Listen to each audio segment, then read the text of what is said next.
Հանրի Զարյանը Նայիրի Զարյանի որդին էր, ծնվել էր 1928 թվականին։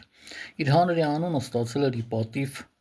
Անրի Բարբյոսի, որ ինչ-որ ժամանակ այցելել էր Հայաստան և հանդիպել էր Նայիրի Զարյանին։ Դերասան էր, թարգմանիչ, գրող, նաև թարգմանում էր դերեր։ Նա է խաղախոսել Պանյուկովսկու դերը հայերեն «Ոսկե հորթը» ֆիլմում և բավականին հաջող։ 70-ական թվականների սկզբին նրան կարելի էր հանդիպել կինոնայիրի շրջակա սրճարաններում։ Պապլավոկ, Դերասանական, Սկվազնյաչոկ, Կազիրոկ,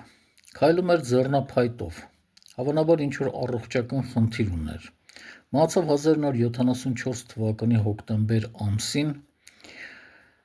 46 տարեկան հասակում։ Քանի որ դրամատիկ թատրոնի դերասան էր, նրա դագաղը դուրս բերեցին դրամատիկ թատրոնից։ Երբ թափորը շարժվեց,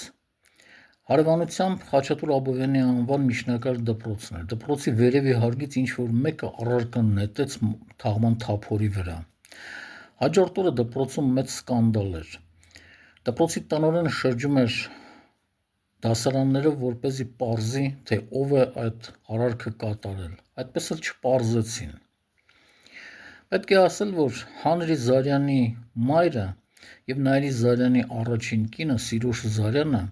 ժամանակին այդ դպրոցում հայոց լեզվի և գրականության ուսուցչուհի է եղել, և նույնիսկ թոշակի գնալուց հետո, երբ ինչ-որ մեկը հիվանդանում էր, նրան կանչում էին որպես փոխարինող,